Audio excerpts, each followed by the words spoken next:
looks bad in front of the clients and stuff. Yeah. You're trying to lean over and put one in, you know what I mean? So Leave those in. yeah, so it's better to take that's what we'll be doing, taking them all in. We can't go anywhere.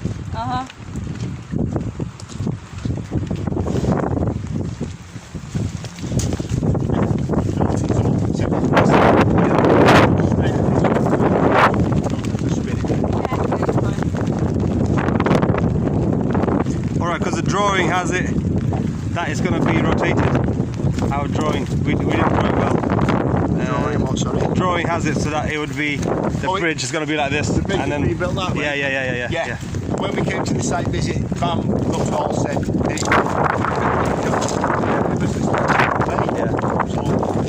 basically we're even closest to the crane here. So I said to him, that's not a problem whatsoever. I said the radius is closer, so we'll be able to pick it up. So it was just easier for them to create us a working area that way. And they were happy, you know, they were happy with say like, we'll build it there. Got it.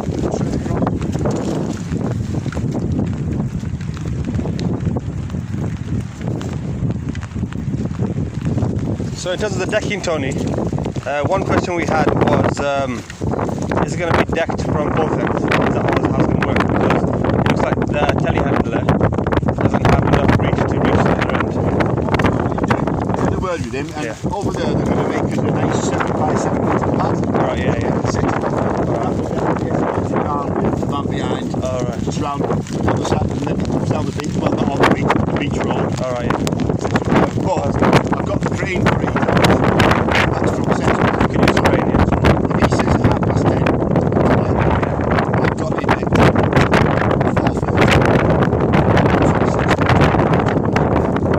Take half an hour to put the bridge in. So how I'm going to do that utilise the crane. Take the best bit of it so it's leaving. Then it goes a couple of base from that end to the telehandler. Normally what we do is, because the bridge is set down, with the value, we can't access the bridge, we usually start decking it. They'll fill it, backfill for us, we just creep onto the bridge.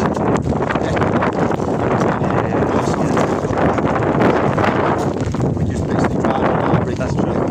There's no access. Utilise the crane, get as much as you can with the crane. We have to finish off with the telehandler, you'll be set on that. Can the telehandler be on the bridge whilst it's decking it, or is it too big? No, you just free on wheels. Free on wheels, free on wheels. You don't set up like Alright, that. You're lifting 300 kg, one at a time. It just drives on.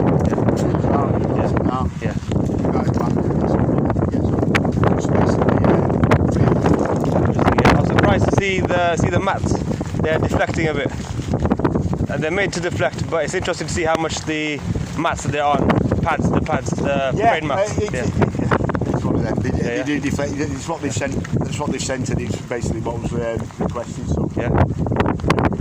Well, for what we're actually lifting, it's next to nothing. You know what I mean?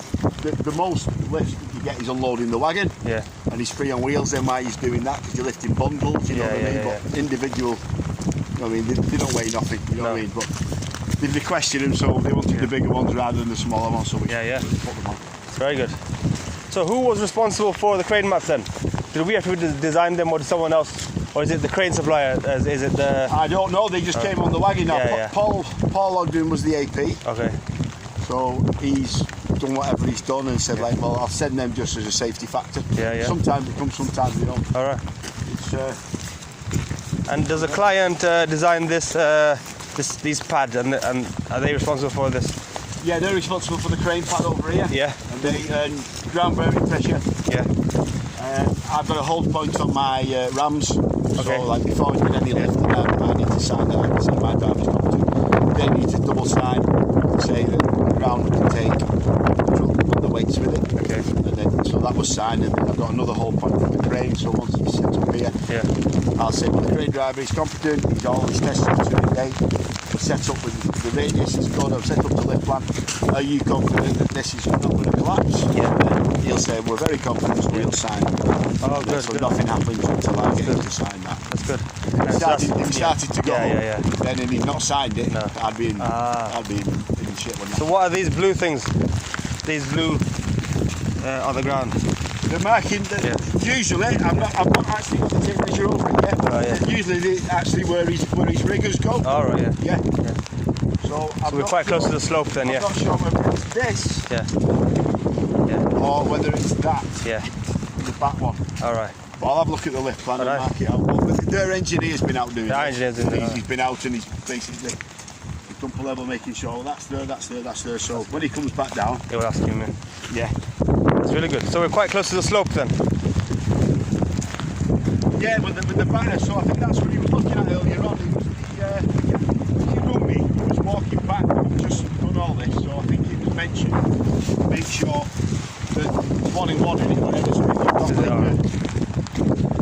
a 6 metre drop, then you need to be 6 metre back. But Alright. But I heard the talking with the engineer, he was going, no, everything's good. I just need to find out which marking is which rigger, you know what I mean? That's good. And he's put quite a few down, hasn't he?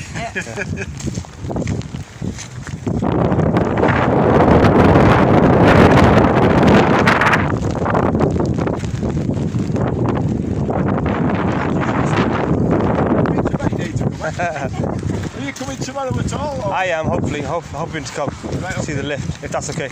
Yeah, that's fine. Yeah, like I say, I think we'll be good to go about, I would say, lift about 10 maybe. 10. It may be anything between half 10 and half 11, I imagine, but it just depends on on Baldwin's, because once I get them in, Yeah. I go through the lift plan and I say, right, if that's where you're going to be sitting, then it's